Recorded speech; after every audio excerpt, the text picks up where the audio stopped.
नमस्कार. लक्षवेधीमध्ये आपल्या सगळ्यांचं स्वागत. मी प्रसाद काथे. हर्षवर्धन सकपाळ यांना सध्या झालंय काय हा प्रश्न आहे. हा प्रश्न यासाठी आहे कारण महाराष्ट्राच्या पहिल्या महिला उपमुख्यमंत्री सुनेत्रा अजित पवार यांच्यावर ज्या पद्धतीनं शेरेबाजी झाली त्याचं ते खुलेआम सातत्यानं समर्थन करतात. हर्षवर्धन सकपाळ यांच्याकडून या टीकेचं, शेरेबाजीचं, हिणवण्याचं समर्थन होणं हे यासाठी चिंताजनक आहे कारण अशाच प्रकारची टीका एकेकाळी काँग्रेसच्याच कामराज यांनी दस्तूरखुद्द इंदिरा गांधी यांच्यावर केली होती. जो शब्द आज सुनेत्रा पवार यांना वापरला जातोय तो एकेकाळी पंतप्रधान पदावर आलेल्या इंदिरा गांधी यांना काँग्रेसमधूनच वापरला गेला होता. आणि म्हणूनच जर काँग्रेसला हा शब्द वापरणं योग्य वाटत असेल तर आजच्या घडीला त्यांचे संदर्भ चुकलेले आहेत. कारण सुनेत्रा अजित पवार या एका अत्यंत अपवादात्मक स्थितीमध्ये महाराष्ट्राच्या उपमुख्यमंत्री पदावर बसलेले आहेत. त्यांचे दिवंगत पती अजित अनंतराव पवार यांच्या आकस्मिक निधनाच्या नंतर ही जबाबदारी त्यांना पेलावी लागली आहे. पण याचा अर्थ सुनेत्रा अजित पवार या काही चार चौकटीमध्ये घरातल्या माझघरामध्ये केवळ घरातली कामं करणाऱ्या महिला कालपर्यंत होत्या आणि आज येऊन त्या उपमुख्यमंत्री पदावर बसल्यात असं अजिबात नाही. सुनेत्रा अजित पवार या काटेवाडीच्या सरपंच राहिल्यात, बचत गटाचं काम पाहतात आणि त्याच्याच जोडीला त्यांनी कृषीविषयक कारखानदारीतही आपला हात आजमावलाय.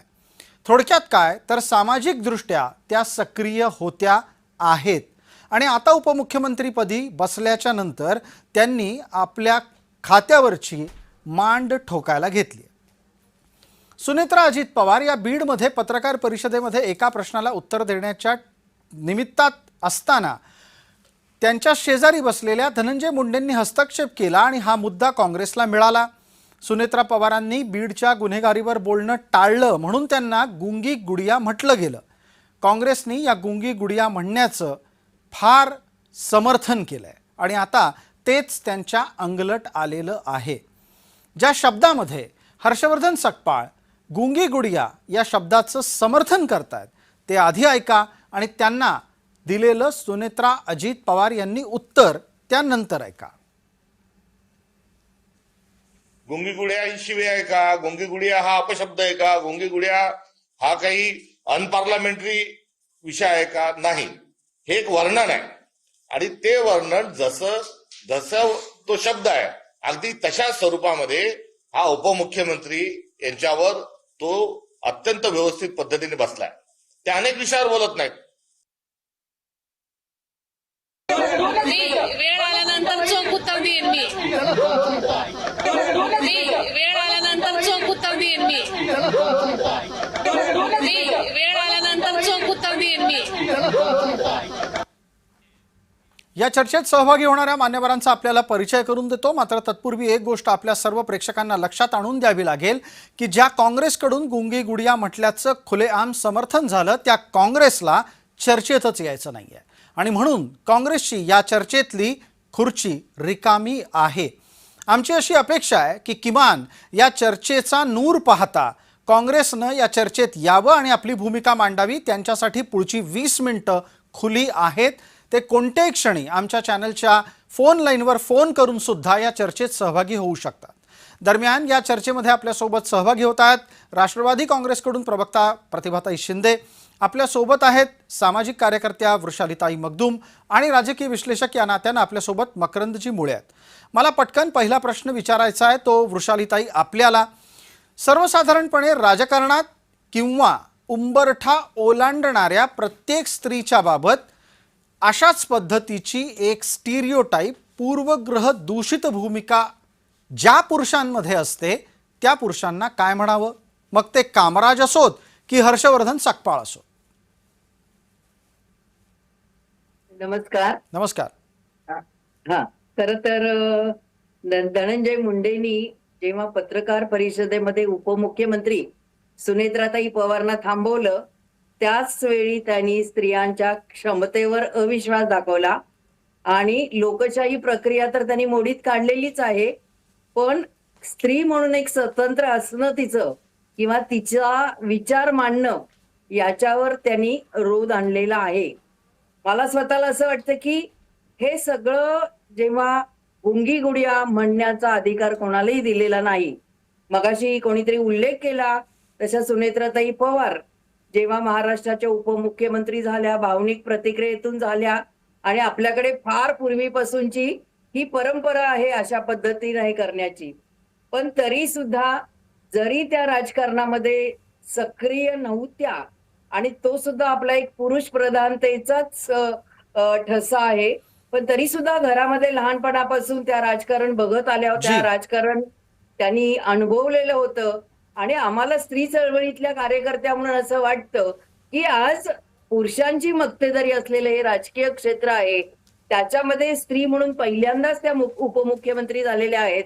तर त्यांनी आपला एक स्वतंत्र ठसा उमटवला पाहिजे. जी. कुठल्या पक्षाच्या आहेत हे माझ्यासाठी महत्वाचं नाहीये. पण जेव्हा अशा प्रकारचे गुंगी गुडियासारखे शब्द वापरले जातात तेव्हा मला असं वाटतं की नुसते दिवसभर आज आरोप प्रत्यारोप चाललेले आहेत, त्याचा इतका गवगवा केला जात आहे आणि त्या संदर्भात इतकं वक्तव्य केलं जात आहे की राजकारणामध्ये अशा प्रकारची शिवराळ भाषा वापरणं, अर्वाच्य शब्द वापरणं आणि त्याचं समर्थन करणं आणि खंडन करणं याशिवाय काही कामच नाही राहिलं का असं आम्हाला स्वतःला वाटतं. बरं, आणि या मग निमित्तानं जे आता मग महागाई चर्चेला आहे, पुढच्या टप्प्यात बेरोजगारी नेतो आहे. आणि आपण जो मुद्दा मांडला त्या अनुषंगाने प्रतिभाताई शिंदे यांना विचारतो. प्रतिभाताई, आपण सुद्धा गेली अनेक वर्ष स्त्रीवादी चळवळींमध्ये आहात, सार्वजनिक क्षेत्रामध्ये वावरत आहात. आत्ता याचाच संदर्भ घेऊन सांगा, धनंजय मुंडेंनी ज्या वेळेला सुनेत्रा अजित पवार यांना उत्तर देण्यापासून रोखलं तिथेच पहिली गोष्ट चुकली असं जेव्हा वृषालीताई म्हणतात त्याचं आपलं उत्तर काय असतं? मला स्त्रीवादी चळवळीतल्या वृषालीताई जेव्हा असं म्हणतात तेव्हा मला फार दुःख होतंय की नकळत असं म्हणून त्या गुंगी गुडिया शब्दाचं समर्थन करतात. अहो, गुंगी गुडिया शब्द वापरणं आणि त्याचं पुन्हा एकदा पत्रकार परिषदेमध्ये हर्षवर्धन सपकाळांनी समर्थन करणं, गुडिया हा शब्द सजावटीतली बाहुली अशा अर्थानं वापरला जातो आणि तो जो ज्या पद्धतीने वापरला गेलाय ती हर्षवर्धन सपकाळांची सारखी मानसिकता विकृती त्यातनं दिसून येते आहे. त्यांनी सकारात्मक पद्धतीनं त्यांनी कुठली टीका केली असते आम्ही सकारात्मक पद्धतीने ती घेतली असते आणि आम्हाला काय उत्तर द्यायचं ते उत्तर आम्ही सकारात्मक पद्धतीने दिलं असतं. पण आज ज्या पद्धतीनं गुडिया हा शब्द वापरल्यानंतर ते पुन्हा म्हणतात की काय शिवी आहे का, तो काय असंसदीय शब्द आहे का, म्हणजे त्यांना महिलांच्या संदर्भामध्ये महिला या सजावटीच्या बाहुल्या आहेत आणि त्यांनी तसंच राहावं अशा पद्धतीचं वक्तव्य ते करतात आणि पुढे जाऊन ते म्हणतात की इंदिरा गांधींच्या संदर्भात सुद्धा हे वक्तव्य केलं गेलं होतं. म्हणजे इंदिरा गांधींचा अपमान सुद्धा नकळत ते करून जातात. याचा अर्थ हर्षवर्धन सपकाळ हे अपघाताने जे अध्यक्ष झालेले आहेत जी. त्यांना गर्व झालेला आहे आणि मला असं वाटतं की भोकाटपणे ते काही बोलत सुटलेले आहेत. प्रतिभाताई, आपण आता प्रतिभाताई आपण आता बोलत असताना एक महत्वाचा मुद्दा मांडलात की सुनेत्रा अजित पवार यांना गुंगी गुडिया म्हणण्यात चूक काय असं म्हणताना इंदिरा गांधींनाही गुंगी गुडिया म्हटलं गेलं होतं असं म्हणत हर्षवर्धन सकपाळ ज्या पद्धतीनं या शब्दाचं समर्थन करतायत त्यातून त्यांची राजकीय समज कमी आहे या निष्कर्षाप्रत यायचं का? कारण हर्षवर्धन सकपाळ एका बाजूला इंदिरा गांधींनाही त्याच तराजूच्या तागडीत ठेवतायत ज्या तराजूच्या तागडीमध्ये ते सुनेत्रा अजित पवार यांना ठेवतायत. दुसरी गोष्ट अशी आहे की ते मला असं वाटतंय की त्यांना आपण जसं म्हणतो ना की एक वेगळ्या प्रकारचा उपमर्द झालेला आहे, त्यांना ते हवेमध्ये गेलेले आहे अध्यक्ष झाल्यामुळे. कारण एकदम अचानक एखाद्या माणसाला खुर्ची मिळते आणि त्या खुर्चीच्या कसा उपयोग केला पाहिजे, काँग्रेसची काय आतापर्यंतची परंपरा होती, काँग्रेसचा इतिहास काय होता, महिलांच्या बाबतीमध्ये काय नेमकं हे केलं जायचं याच्याबद्दलचा कुठलाही इतिहास त्यांनी वाचलेला नाही. स्वतःला सरोदयवादी गांधीवादी म्हणतात पण ते नुसतं देखले पण आहे हे माझ्या लक्षामध्ये आता आलंय आणि त्यामुळे मी सांगते ते जेव्हा असं बोलतात आणि नुसतं एवढं नाही म्हणत. ठीक आहे. प्रतिभाताई थोड्या एका तांत्रिक मुद्द्यासाठीच आपल्याला थांबवतो. आपला आवाज स्पष्ट येत नाहीये. मी मकरंद मुळे आणि वृषालीताईंपर्यंत जाऊन आपण या मुद्द्याला दुरुस्त करून घेऊयात. तुमचा ऑडिओ कनेक्शन एकदा दुरुस्त करूयात. मी पटकन मकरंद मुळे यांच्यापर्यंत जातो. मकरंद मुळे, भारताच्या इतिहासामध्ये कामराजांनी इंदिरा गांधींना गुंगी गुडिया म्हटलं कारण नेहरूंकडून वारशानं त्यांना जे राजकारण मिळालं त्याचे लाभ ते घेत होत्या आणि त्या माध्यमातून ज्या वेळेला टप्प्याटप्प्यानं आपलं राजकारण त्यांनी पुढे नेलं त्यात त्यांनी नंतर स्वतःला दुर्गा म्हणून दाखवलं. इंदिरा गांधींना वाजपेयी दुर्गा म्हणाले असा खोटा प्रचार केला जातो. वाजपेयी त्यांना कधीही दुर्गा म्हणाले नव्हते. देवकांत बरुआ इंदिरा गांधींना दुर्गा म्हणालेले होते. आता इथे हर्षवर्धन सकपाळ सल्ला काय देतात तर सुनेत्रा अजित पवारांनी दुर्गा होऊन दाखवावं आणि अर्थमंत्रीपद मिळवून दाखवावं. अरे यांना काय करायचं आहे त्याच्याशी?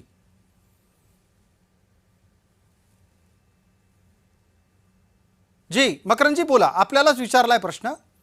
हाय, या पद्धतीनं हर्षवर्धन सकपाळ यांनी अनावश्यक विषय सुरू केलाय का? 1966 साली हा गुंगी गुडिया राजकारणात शब्दप्रयोग आला आणि आता 2026 साली वापरला गेलेला आहे. दोन्ही वेळी वापरणारे काँग्रेसच आहे.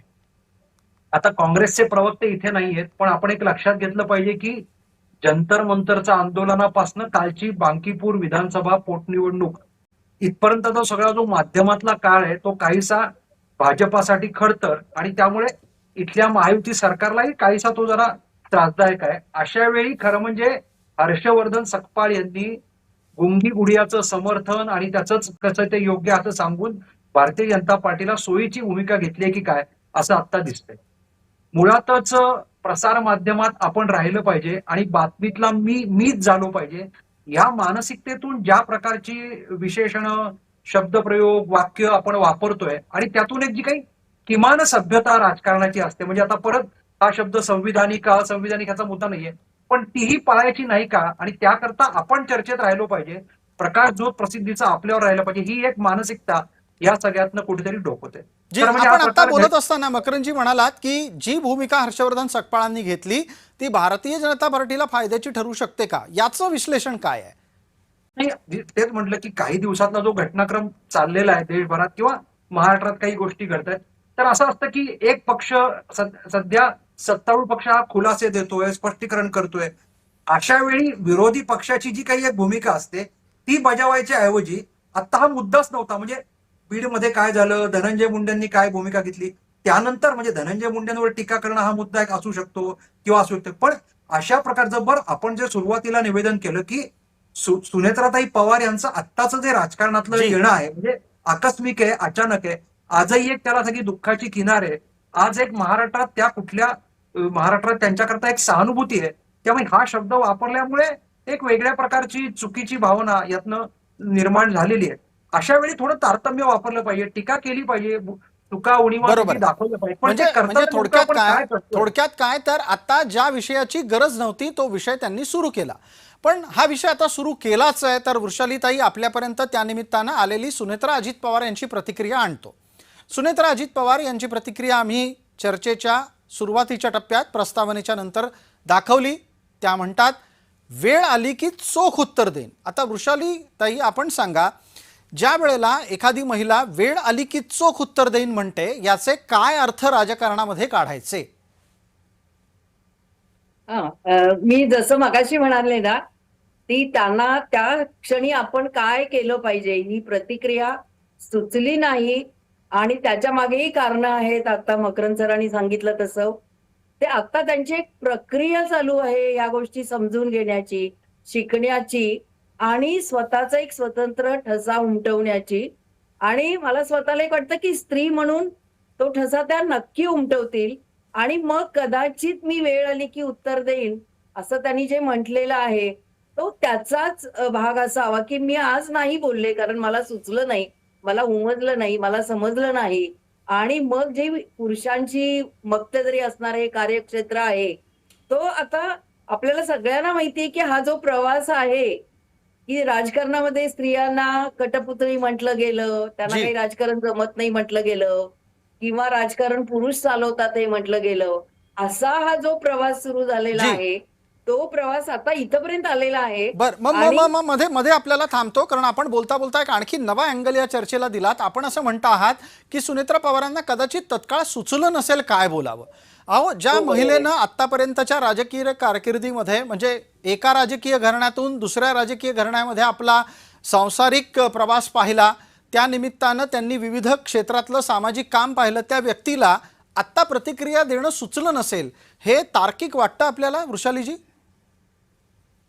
हो वाटतं, कारण अजून त्यांचा जो आपण मगासपासून म्हणतोय की राजकारणाचा एवढा अभ्यास नाहीये, किंवा ह्या ज्या राजकारण जे हे एक राजकारणच आहे ना, त्या राजकारणाला कसं प्रत्युत्तर द्यायचं. आणि मला स्वतःला असं वाटतं की ओव्हर द इयर्स म्हणजे हे सगळं पाहत बघत अहो, शिकत आम्ही त्या समर्थ आहोत ना नक्कीवरती. उत्तर द्यायला. त्यांनी कशाला उत्तर द्यायला पाहिजे?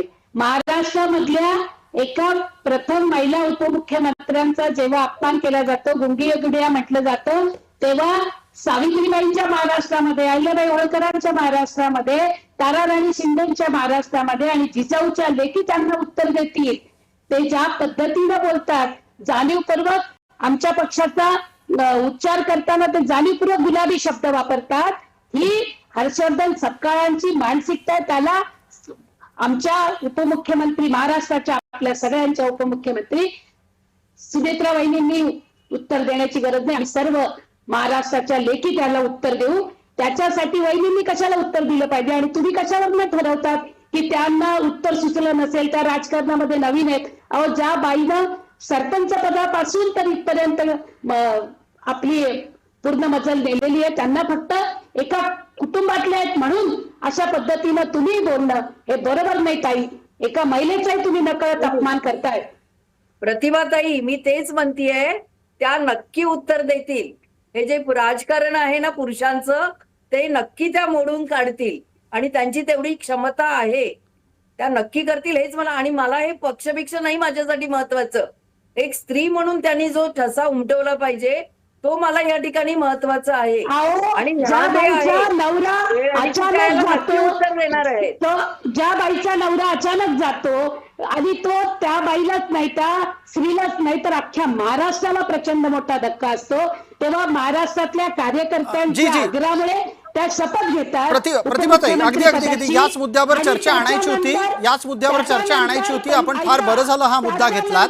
जिल्हा परिषदेच्या प्रतिभाताई, ऐका जरा, मी एक प्रश्न आपल्यालाच विचारतो आहे. प्रतिभाताई, तुम्ही मी गैरसमज करताय, चुकीचाच अर्थ आहे हे, चुकीचं कोणाला अधिकार नाहीये बोलण्याचा. पण मला परत परत हेच विचारायचंय की हे बाकीचे प्रश्न संपलेत का राजकीय लोकांचे?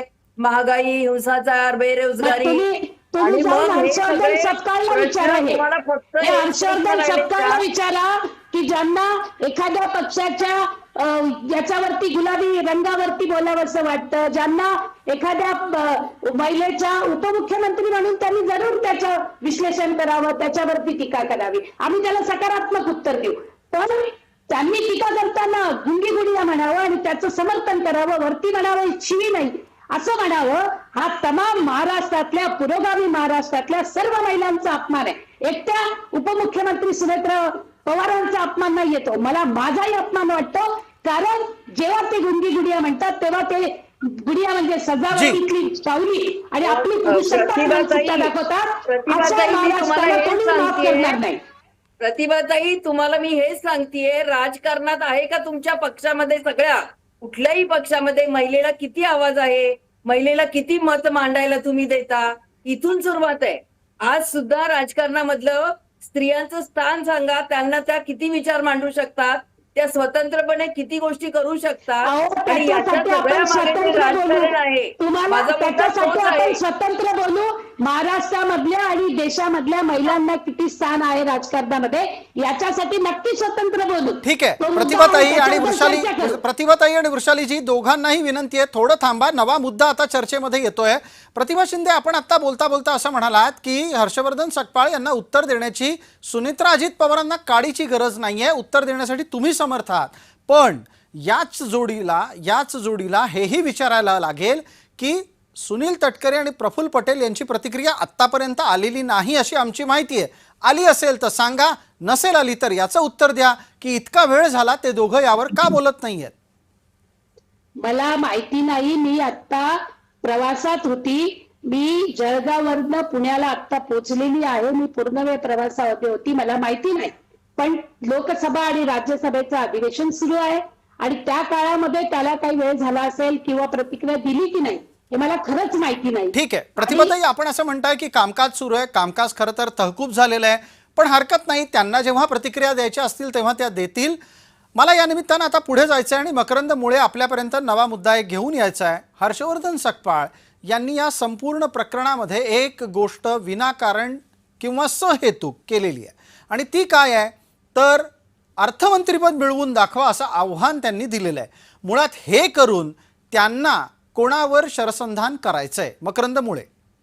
ठीक आहे, एका मर्यादेपर्यंत ते अर्थमंत्रीपद अजितदादांकडे होतं, ते परत यांना मिळालं पाहिजे असं वाटणं आणि एक राजकीय विरोधक म्हणून त्यावरच बोट ठेवणं जरा ती जर दुखरी नसेल.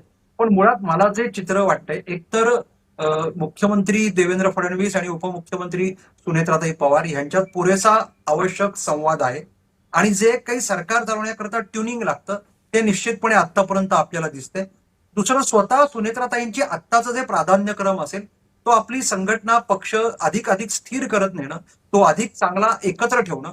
दुसरं, आपल्या सरकारमध्ये आपण असणं आणि आपले अन्य मंत्री या आधारे सरकारच्या एकूणच सरकारमधला आपला प्रभाव वाढवणं. तो प्रभाव वाढवणं हा काही केवळ अर्थमंत्रीपद एकूणच एवढाच मुद्दा नाहीये, तर निर्णय प्रक्रियेत आपल्या काही भूमिका मांडणं, काही नवीन गोष्टी सुचवणं, त्या करून घेणं, जेणेकरून आपली एक स्वतंत्रपणे टप्प्याटप्प्याने प्रतिमा उभी राहील आणि प्रत्येक वेळी आवश्यकता नसते की ती अतिशय आक्रमकपणे किंवा मकरंजी या मुद्द्याला घेऊन पटकन आता जातोय आपल्या सोबत असलेल्या प्रतिभाताईंपर्यंत. प्रतिभाताई, अर्थमंत्रीपद मिळालं म्हणजेच एक प्रकारची मर्दुमकी, खरं तर हा शब्दही तेवढा स्त्रीवाचक पुरुषवाचक अशाच पद्धतीनं बघितला जातो, पण आपलं कर्तृत्व सिद्ध झालं असं म्हणता येईल का? खरं म्हणजे हर्षवर्धन सकपाळांनी महायुतीमध्ये ढवळाढवळ करण्याची काहीच गरज नाही. इंडिया आघाडीमध्ये आणि इथे महाविकास आघाडीमध्ये काय सुरू आहे ते त्यांनी बघावं. आम्ही काय केलं पाहिजे आमच्या पक्षाने, आमच्या पक्षाची काय रणनीती आहे हे आम्ही ठरवू, महायुती ठरवेल. उगाच आता ज्या पद्धतीनं त्यांनी बोलून त्यांनी म्हणावं अर्थ खात्यामध्ये काय चालू आहे त्याच्यामधल्या काय गोष्टी आहेत, पण त्यांनी गुंगी गुडियाचं समर्थन करताना दुर्गेचं रूप धारण करून दाखवावं, त्यांनी अर्थ खातं घेऊन दाखवावं. अरे आम्ही समर्थ आहोत ना, आम्ही बघून घेऊ ना महायुतीमध्ये काय करायचं. आपण असं म्हणताय की आपण बघून घ्याल. मला आता सांगा, चर्चेच्या शेवटच्या टप्प्यात आपण आहोत, या निमित्तानं सकपाळ माफी मागायला तयार नाहीयेत. तुम्ही पुढील काही दिवस किंवा त्यांची माफी येईपर्यंत किंवा तुम्हाला माफी अपेक्षित आहे की नाही तेही सांगून काय करणार आहात ते सांगा. आम्हाला त्यांची माफी अपेक्षित आहे. मला तरी प्रतिभा शिंदे म्हणून या महाराष्ट्रामध्ये 32 वर्ष स्त्रीवादी चळवळीचं काम करते आणि करत राहील म्हणून मला त्यांची माफी अपेक्षित आहे. माझ्या पक्षाला सुद्धा त्यांची माफी अपेक्षित आहे. आम्ही या संदर्भामध्ये राहुल गांधींना सुद्धा आमच्या नेते संजय काकडेंनी पत्र लिहिलेलं आहे आज आणि आम्ही त्यांच्याकडून सुद्धा ती अपेक्षा करतोय की तुम्ही दुसऱ्या बाजूला जंतर मंतरवरती जे झालं त्याच्याबद्दल बोलतात, तुम्ही सगळीकडे बोलतात, मग तुम्ही आता काय भूमिका घेणार आहे आम्ही राहुल गांधींनाही विचारणार आहोत, त्यांनाही आम्ही पत्र लिहिणार आहोत आणि पुढचं पाऊल उद्या जे उचलणार आहोत ते तुम्हाला उद्या आम्ही सांगणार आहोत. बिलकुल. वृषालीताई आपल्यापर्यंत येतो. या विषयाला माफी मागून संपवावं की आत्मपरीक्षण हर्षवर्धन सकपाळ यांनी करावं? ते स्वतःला सर्वोदयी म्हणतात, गांधीवादी म्हणतात. चुका झाल्या की महात्मा गांधी उपोषण करायचे, आत्मक्लेश करायचे. हर्षवर्धन सकपाळांनी काय केलं पाहिजे? नाही, शेवटी ही एक राजकीय खेळीच आहे. आरोप प्रत्यारोप करणं आणि हा त्यातला परत पक्षीय भाग आहे. आपल्याही लक्षात आलं असेल, अर्थमंत्रीपद मिळालं नाही मिळालं, त्यांनी माफी मागावी, हे सगळे प्रश्न वेगळे आहेत. विषय संपत नाही, कारण हा विषय संपवला जात नाही. हा आमचा सगळ्यांचा मुद्दा आहे. जणू काही आता दुसरे काही विषयच नाहीत. म्हणजे हे म्हणणं अमान्य आहे, मलाही चुकीचं आहे हेही मी मान्य करते, पण याच्यावर इतक्या पद्धतीनं त्याचा इतका गवगवा केला जातो, त्याच्यावर इतकं केलं जातं आणि आता सध्या काहीच नाहीये. आज हे गुंगी गुडिया झालं, उद्या आणखी काहीतरी शब्दारोप होईल, त्याच्यावर चर्चा होत राहतील. तर आम्हालाही वाटतं की हे सगळं बंद झालं पाहिजे. अगदी हे सगळं बंद झालं पाहिजे. या पद्धतीनं सार्वजनिक जीवनातल्या महिलांकडे पाहण्याचा दृष्टिकोन बदलला पाहिजे. जाता जाता पटकन 30 सेकंदात मकरंद मुळे सांगा, गुंगी गुडियापासून दुर्गा व्हा हा प्रवास म्हणजे एक प्रकारे सुनेत्रा अजित पवार यांच्यासाठी नवा मार्ग जर आखला गेला तर पहिल्या महिला उपमुख्यमंत्री ते पहिल्या महिला मुख्यमंत्री असा प्रवास पाहायला मिळेल का? नाही, असा प्रवास पाहायला मिळेल का तो आवडेलही आपल्याला, म्हणजे आपण स्वागतही करू असं काय. पण मुळात हा प्रवास होणं हा सगळ्या राजकीय विषयांचा आहे. म्हणजे आपली शुभेच्छा आपण देऊ शकतो, त्यामुळे काही विषय असे आहेत की ते त्याचे आत्ता उगीच आपण विशफुल थिंकिंग आहे होणार नाही. मुळात मुद्दा आता काय आहे की त्यांचं राजकारणातलं असणं आणि त्यामुळे त्या राजकारणात असल्यामुळे त्याला एक वेगळ्या प्रकारची रुजुता, सात्विकता ठीक. आणि लोकहिताचे निर्णय घेण्याकरता त्यांचाही प्रभाव निर्माण होणं हे जास्ती गरजेचं आहे. आणि जो महत्वाचा मुद्दा आहे की हर्षवर्धन सकपाळ माफी मागणार की नाही, ते मागणार की नाही हा मुद्दा वेगळा आहे, पण त्यातनं पक्षक्लेश नक्की झालेला आहे. आणि कारण नसताना पक्षभिन्नता किंवा वैचारिक मतभिन्नता बाजूला ठेवून एक महिलांच्या विषयात हे नक्की काँग्रेसच्या विषयीची एक कारण नसताना त्यांनी राग आत्ताच्या घटीला उत्पन्न करून दिलेला आहे. प्रियांका गांधी लोकसभेत बोलत असताना त्यांच्या नेत्यांनी, प्रदेशाध्यक्षांनी अशा प्रकारची भूमिका घेऊन स्वतःच्या पक्षाला अडचणीत आणलेलं आहे. धन्यवाद. आपण सर्व मान्यवर या चर्चेत सहभागी झालात त्याबद्दल आपले पुन्हा एकदा आभार. या चर्चेमध्ये काँग्रेस असती तर स्वाभाविकरित्या काँग्रेसला त्यांची संधी भूमिका मांडण्याची निश्चित मिळाली असती. तूर्तास वेळ मर्यादेपोटी ही चर्चा इथेच थांबवतोय. लक्षवेधीच्या या भागामध्ये इतकंच. आपण पाहत रहा फक्त जय महाराष्ट्र.